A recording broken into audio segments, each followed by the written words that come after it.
(13/1/2019) నుంచి 19/1/2019 వరకు వృషభ రాశి వారికి ఫలితాలు ఈ రకంగా ఉన్నాయి. తృతీయంలో రాహు యొక్క సంచారం, సప్తమంలో గురు శుక్రుల యొక్క సంచారం, అష్టమంలో రవి బుధ శనుల యొక్క సంచారం.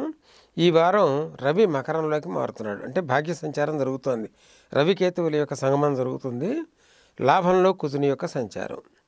ఈ కారణంగా మనం గనక ఒకసారి పరిశీలించి చూసినట్టయితే జన్మజాతక రీత్యా దశ అంతర్దశల్ని పరిగణనలోకి తీసుకోకుండా కేవలం గోచార రీత్యా కనుక ఒకసారి పరిశీలించి కనుక చూసినట్టయితే అష్టమ శని, అష్టమంలో ఉన్నటువంటి రవి శని బుధుల యొక్క కలయిక, అదృష్టం కొద్దీ రవి యొక్క సంచారం మకర సంక్రమణంతో మకరంలో మొదలవుతుంది. ఆ కారణం చేత అష్టమ శని యొక్క దోషాలు ఉన్నాయి వీళ్ళకి. ఈ దోషాల్లో ప్రబలంగా భాగ్యస్థితిలో సంచరిస్తున్నటువంటి రవికేతువుల యొక్క సంచారం వల్ల కొన్ని రకాలైనటువంటి రాజ్యపదం, అంటే కోర్టు కేసుల్లో కానీ ఇతరత్ర కానీ అధికారానికి సంబంధించినటువంటి సమస్యలు కానీ, అంటే ఉద్యోగరీత్యా వచ్చే సమస్యలు కానీ ప్రస్ఫుటంగా గోచరిస్తున్నాయి. కాబట్టి వీటి నుంచి బయటపడాలి అన్నట్టయితే చిన్న ప్రక్రియ ద్వారా పరిహారం తెలుసుకునే అవకాశం ఉంది ఈ వారం. అది ఏమిటంటే 13వ తారీఖున రథసప్తమి. 13వ తారీఖు రథసప్తమి రోజున సామాన్యంగా మనం మన ప్రాంతంలో రథసప్తమి రోజున చిక్కుడుకాయల్లో పాయసం వండి వడ్డిస్తూ ఉంటాం. అది సూర్యనారాయణమూర్తికి నైవేద్యంగా పెట్టడంటే జరుగుతూ ఉంటుంది. ఈ పద్ధతిని మనం పాటించాలి. 13వ తారీఖున భానుసప్తమి రోజున ఒక వరం కింద కనుక మనం స్వీకరించగలిగినట్టయితే భానుసప్తమి రోజున మనకు సామాన్యంగా భాగ్యంలో జరిగేటువంటి రవి యొక్క సంచారం ద్వారా ఏర్పడేటువంటి ఇబ్బందుల నుంచి బయటపడే అవకాశం ఏంటంటే భానుసప్తమి అనేటువంటిది అంటే ఆదివారం రోజున సప్తమితో కలిసినటువంటిది.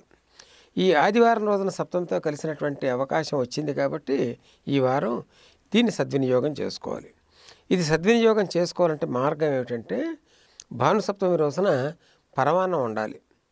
అన్నం పరమాన్నాన్ని తయారు చేసి సూర్యనారాయణమూర్తికి నైవేద్యంగా సమర్పించాలి. సమర్పించే అవకాశం ఉన్నటువంటి వాళ్ళు రుద్ర నమ్మకంలో ఉన్నటువంటి 7వ అనువాకం, అది విశేషమైనటువంటి లాభాన్ని కలగజేస్తుంది, ఆయుర్వృద్ధిని కలగజేస్తుంది. అష్టమ శని సంచారం నుంచి తద్వారా వచ్చేటటువంటి ఇబ్బందుల నుంచి బయటపడేస్తుంది. కాబట్టి 7వ అనువాకంతో రుద్రాభిషేకం కనుక చేయించగలిగిన, 7వ అనువాకం పారాయణ చేయించగలిగినా కూడా విశేషమైనటువంటి లాభాలని అందిపుచ్చుకునే అవకాశం వృషభ రాశి వారికి ఉంది. మరొక చిన్న సూచన ఏమంటే మనం కొన్ని పరిహారాలు చేసేటప్పుడు మనం స్వయంగా పరిహారాలు చేయటం, కొన్ని ఇబ్బందులు వస్తాయని అనుకున్నప్పుడు ఇబ్బందులు రాకుండా వాటి నుంచి బయటపడేదానికి ఉపాయాలు ఆలోచించడం. ఈ వృషభ రాశి వారికి అష్టమ శని సంచారం జరుగుతోంది కాబట్టి వీలున్నంత వరకు వాహనం నడిపేటప్పుడు చాలా జాగ్రత్తగా ఉండాలి. ప్రత్యేకించి స్పీడ్గా వెళ్ళటం కానీ ఇతరత్ర కానీ, లేకపోతే కాస్త మైమర్చి డ్రైవ్ చేయటం కానీ, ఇతరత్ర మద్యం తీసుకుని డ్రైవ్ చేయటం కానీ ఇటువంటివి చేయకుండా ఉన్నట్టయితే సుఖకరమైనటువంటి స్థితిని పొందే అవకాశం ఉంటుంది. లేదన్నట్టయితే లాభంలో జరుగుతున్నటువంటి కుజుని యొక్క సంచారం వల్ల కొంత లాభం ఉన్నా ఆయన వ్యాధిపతి అయ్యాడు కాబట్టి ఎముకలకు సంబంధించినటువంటి ఇబ్బంది కనబడుతోంది. కాబట్టి కాస్త జాగ్రత్త వహించి కనుక ఉన్నట్టయితే ఈ వారం ఈ సమస్య నుంచి బయటపడే అవకాశాలు ఎక్కువగా ఉన్నాయి. ఈ వీడియో గనుక మీకు నచ్చినట్లయితే లైక్ చేయండి, షేర్ చేయండి. మరిన్ని వీడియోస్ కోసం మా ఛానల్ను సబ్స్క్రైబ్ చేయండి.